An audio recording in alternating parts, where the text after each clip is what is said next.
The Music of Erich Zann by H.P. Lovecraft. I have examined maps of the city with the greatest care, yet have never again found the Rue d'Assay. These maps have not been modern maps alone, for I know that names change. I have, on the contrary, delved deeply into all the antiquities of the place, and have personally explored every region of whatever name which could possibly answer to the street I knew as the Rue d'Assay. But despite all I have done, it remains a humiliating fact that I cannot find the house, the street, or even the locality where, during the last months of my impoverished life as a student of metaphysics at the university, I heard the music of Erich Zann. That my memory is broken, I do not wonder, for my health, physical and mental, was gravely disturbed throughout the period of my residence in the Rue d'Assay, and I recall that I took none of my few acquaintances there. But that I cannot find the place again is both singular and perplexing, for it was within a half-hour's walk of the university, and was distinguished by peculiarities which could hardly be forgotten by anyone who had been there. I have never met a person who has ever seen the Rue d'Assay. The Rue d'Assay lay across a dark river, bordered by precipitous, brick, blear-windowed warehouses, and spanned by a ponderous bridge of dark stone. It was always shadowy along that river, as if the smoke of neighboring factories shut out the sun perpetually. The river was odorous with evil stenches which I have never smelled elsewhere, and which may some day help me to find it, since I should recognize them at once. Beyond the bridge were narrow, cobbled streets with rails, and then came the ascent, at first gradual, but incredibly steep as the Rue d'Assay was reached. I have never seen a street as narrow and steep as the Rue d'Assay. It was almost a cliff, closed to all vehicles, consisting in several places of flights of steps, and ending at the top in a lofty ivied wall. Its paving was irregular, sometimes stone slabs, sometimes cobblestones, and sometimes bare earth with struggling greenish-gray vegetation. The houses were tall, peaked-roofed, incredibly old, and crazily leaning forward, backward, and sideways. Occasionally an opposite pair, both leaning forward, almost met across the street like an arch, and certainly kept most of the light from the ground below. There were a few overhead bridges from house to house across the street. The inhabitants of that street impressed me peculiarly. At first I thought it was because they were all silent and reticent, but later decided it was because they were all very old. I do not know how I came to live on such a street, but I was not myself when I moved there. I had been living in many poor places, always evicted for want of money, until at last I came upon that tottering house in the Rue d'Assay, kept by the paralytic Blandot. It was the third house from the top of the street, and by far the tallest of them all. My room was on the 5th story, the only inhabited room there since the house was almost empty. On the night I arrived, I heard strange music from the peaked garret overhead, and the next day asked old Blandot about it.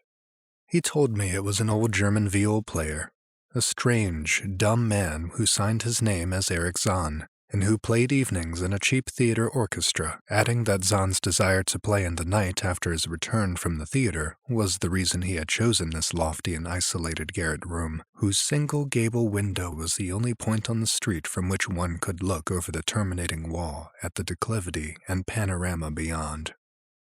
Thereafter I heard Zann every night, and although he kept me awake, I was haunted by the weirdness of his music. Knowing little of the art myself, I was yet certain that none of the harmonies had any relation to music I had heard before, and concluded that he was a composer of highly original genius. The longer I listened, the more I was fascinated, until after a week I resolved to make the old man's acquaintance. One night, as he was returning from his work, I intercepted Zann in the hallway and told him that I would like to know him and be with him when he played. He was a small, lean, bent person with shabby clothes, blue eyes, grotesque satyr-like face, and nearly bald head, and at my first words seemed both angered and frightened. My obvious friendliness, however, finally melted him, and he grudgingly motioned me to follow him up the dark, creaking, and rickety attic stairs. His room was one of only two in the steeply pitched garret, was on the west side, toward the high wall that formed the upper end of the street. Its size was very great and seemed the greater because of its extraordinary barrenness and neglect. Of furniture, there was only a narrow iron bedstand, a dingy washstand, a small table, a large bookcase, an iron music rack, and 3 old-fashioned chairs. Sheets of music were piled in disorder about the floor. The walls were of bare boards, and had probably never known plaster, whilst the abundance of dust and cobwebs made the place seem more deserted than inhabited. Evidently, Erich Zann's world of beauty lay in some far cosmos of the imagination. Motioning me to sit down, the dumb man closed the door, turned the large wooden bolt, and lighted a candle to augment the one he had brought with him. He now removed his viol from its moth-eaten covering, and taking it, seated himself in the least uncomfortable of the chairs. He did not employ the music rack, but offering no choice and playing from memory, enchanted me for over an hour with strains I had never heard before, strains which must have been of his own devising. To describe their exact nature is impossible for one unversed in music. They were a kind of fugue, with recurrent passages of the most captivating quality, but to me were notable for the absence of any of the weird notes I had overheard from my room below on other occasions. Those haunting notes I had remembered, and had often hummed and whistled inaccurately to myself. So when the player at length laid down his bow, I asked him if he would render some of them. As I began my request, the wrinkled satyr-like face lost the bored placidity it had possessed during the playing, and seemed to show the same curious mixture of anger and fright which I had noticed when first I accosted the old man. For a moment I was inclined to use persuasion, regarding rather lightly the whims of senility, and even tried to awaken my host's weirder mood by whistling a few of the strains to which I had listened the night before. But I did not pursue this course for more than a moment, for when the dumb musician recognized the whistled air, his face grew suddenly distorted with an expression wholly beyond analysis, and his long, cold, bony right hand reached out to stop my mouth and silence the crude imitation. As he did this, he further demonstrated his eccentricity by casting a startled glance toward the lone curtained window, as if fearful of some intruder, a glance doubly absurd since the garret stood high and inaccessible above all the adjacent roofs, this window being the only point on the steep street, as the concierge had told me, from which one could see over the wall at the summit. The old man's glance brought Blandot's remark to mind, and with a certain capriciousness I felt a wish to look out over the wide and dizzying panorama of moonlit roofs and city lights beyond the hilltop, which of all the dwellers in the Rue d'Orsay only this crabbed musician could see. I moved toward the window and would have drawn aside the nondescript curtains when, with a frightened rage even greater than before, the dumb lodger was upon me again, this time motioning with his head toward the door as he nervously strove to drag me there with both hands. Now thoroughly disgusted with my host, I ordered him to release me, and told him I would go at once.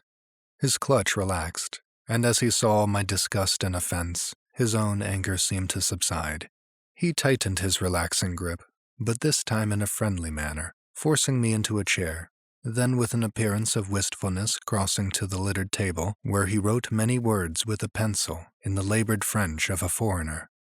The note which he finally handed me was an appeal for tolerance and forgiveness. Zann said that he was old, lonely, and afflicted with strange fears and nervous disorders connected with his music and with other things. He had enjoyed my listening to his music, and wished I would come again and not mind his eccentricities, but he could not play to another his weird harmonies, and could not bear hearing them from another, nor could he bear having anything in his room touched by another. He had not known until our hallway conversation that I could overhear his playing in my room, and now asked me if I would arrange with Blandot to take a lower room, where I could not hear him in the night. He would, he wrote, defray the difference in rent. As I sat deciphering the execrable French, I felt more lenient toward the old man. He was a victim of physical and nervous suffering, as was I, and my metaphysical studies had taught me kindness. In the silence, there came a slight sound from the window. The shutter must have rattled in the night wind, and for some reason I started almost as violently as Erich Zann did. So when I had finished reading, I shook my host by the hand and departed as a friend. The next day, Blando gave me a more expensive room on the third floor, between the apartments of an aged moneylender and the room of a respectable upholsterer. There was no one on the fourth floor. It was not long before I found that Zann's eagerness for my company was not as great as it had seemed while he was persuading me to move down from the fifth story. He did not ask me to call on him, and when I did call he appeared uneasy and played listlessly. This was always at night. In the day he slept and would admit no one. My liking for him did not grow, though the attic room and the weird music seemed to hold an odd fascination for me.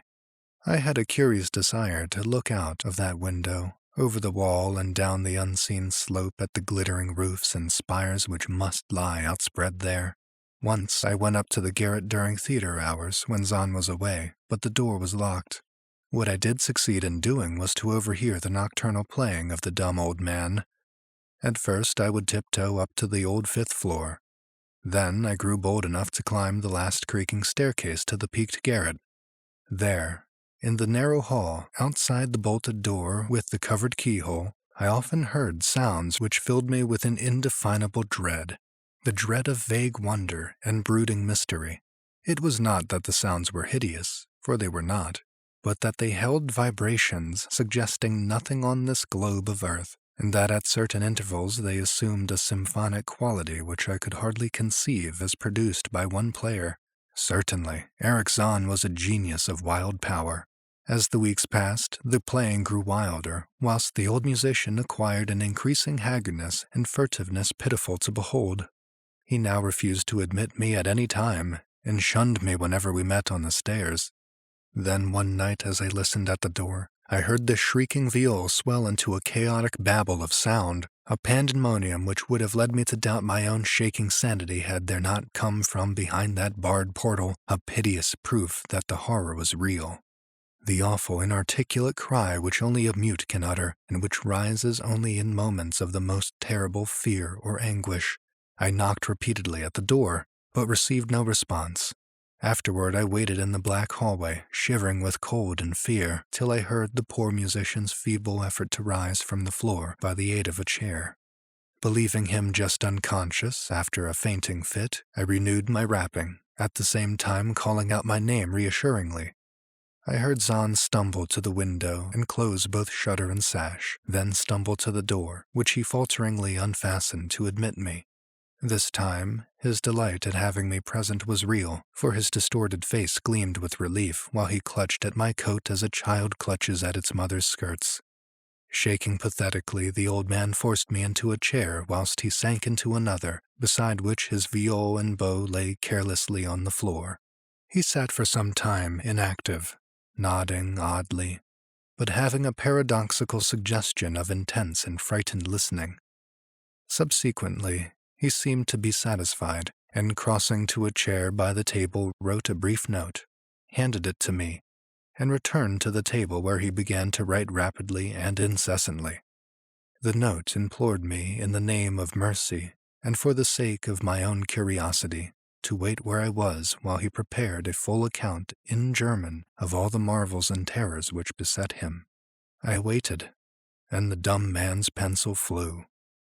It was perhaps an hour later, while I still waited and while the old musician's feverishly written sheets still continued to pile up, that I saw Zann start as from the hint of a horrible shock. Unmistakably, he was looking at the curtained window and listening, shudderingly. Then I half fancied I heard the sound myself, though it was not a horrible sound, but rather an exquisitely low and infinitely distant musical note, suggesting a player in one of the neighboring houses, or in some abode beyond the lofty wall over which I had never been able to look. Upon Zann, the effect was terrible, for dropping his pencil, suddenly he rose, seized his viol, and commenced to rend the night with the wildest playing I had ever heard from his bow, save when listening at the barred door. It would be useless to describe the playing of Erich Zann on that dreadful night. It was more horrible than anything I had ever overheard, because I could now see the expression of his face, and could realize that this time the motive was stark fear. He was trying to make a noise, to ward something off or drown something out. What, I could not imagine, awesome though I felt it must be. The playing grew fantastic, delirious, and hysterical, yet kept to the last the qualities of supreme genius which I knew this strange old man possessed. I recognized the air. It was a wild Hungarian dance popular in the theaters, and I reflected for a moment that this was the first time I had ever heard Zann play the work of another composer. Louder and louder, wilder and wilder mounted the shrieking and whining of that desperate viol. The player was dripping with an uncanny perspiration and twisted like a monkey, always looking frantically at the curtained window. In his frenzied strains I could almost see shadowy satyrs in bacchanals dancing and whirling insanely through the seething abysses of clouds and smoke and lightning. And then I heard a shriller, steadier note that was not from the viol, a calm, deliberate, purposeful, mocking note from far away in the west. At this juncture the shutter began to rattle in the howling night wind which had sprung up outside as if in answer to the mad playing within. Zann's screaming viol outdid itself, emitting sounds I had never thought a viol could emit. The shutter rattled more loudly, unfastened, and commenced slamming against the window. The glass broke shiveringly under the persistent impacts, and the chill wind rushed in, making the candle sputter and rustling the sheets of paper on the table where Zann had begun to write out his horrible secret. I looked at Zann and saw that he was past conscious observation. His blue eyes were bulging, glassy and sightless, and the frantic playing had become a blind, mechanical, unrecognizable orgy that no pen could even suggest. A sudden gust, stronger than the others, caught up the manuscript and bore it toward the window. I followed the flying sheets in desperation, but they were gone before I reached the demolished panes. Then I remembered my old wish to gaze from this window, the only window in the Rue d'Essai from which one might see the slope beyond the wall and the city outspread beneath. It was very dark, but the city's lights always burned, and I expected to see them there amidst the rain and wind. Yet when I looked from the highest of all gable windows, looked while the candles sputtered and the insane viol howled with the night wind, I saw no city spread below, and no friendly lights gleamed from remembered streets, but only the blackness of space illimitable, unimagined space alive with motion and music and having no semblance of anything on earth. And as I stood there looking in terror, the wind blew out both the candles in that ancient peaked garret, leaving me in savage and impenetrable darkness with chaos and pandemonium before me and the demon madness of that night baying viol behind me. I staggered back in the dark without the means of striking a light, crashing against the table, overturning a chair, and finally groping my way to the place where the blackness screamed with shocking music. To save myself and Erich Zann, I could at least try, whatever the powers opposed to me. Once I thought some chill thing brushed me, and I screamed, but my scream could not be heard above the hideous viol. Suddenly, out of the blackness, the madly sawing bow struck me, and I knew I was close to the player. I felt ahead, touched the back of Zann's chair, and then found and shook his shoulder in an effort to bring him to his senses. He did not respond, and still the viol shrieked on without slackening. I moved my hand to his head, whose mechanical nodding I was able to stop, and shouted in his ear that we both must flee from the unknown things of the night. But he neither answered me nor abated the frenzy of his unutterable music, while all through the garret strange currents of wind seemed to dance in the darkness and babble. When my hand touched his ear, I shuddered, though I knew not why. Knew not why till I felt the still face, the ice-cold, stiffened, unbreathing face whose glassy eyes bulged uselessly into the void, and then, by some miracle finding the door and the large wooden bolt, I plunged wildly away from that glassy-eyed thing in the dark and from the ghoulish howling of that accursed viol whose fury increased even as I plunged, leaping, floating, flying down those endless stairs through the dark house, racing mindlessly out into the narrow, steep, and ancient street of steps and tottering houses, clattering down steps and over cobbles to the lower streets and the putrid canyon-walled river, panting across the great dark bridge into the broader, healthier streets and boulevards we know. All these are terrible impressions that linger with me, and I recall that there was no wind, and that the moon was out, and that all the lights of the city twinkled.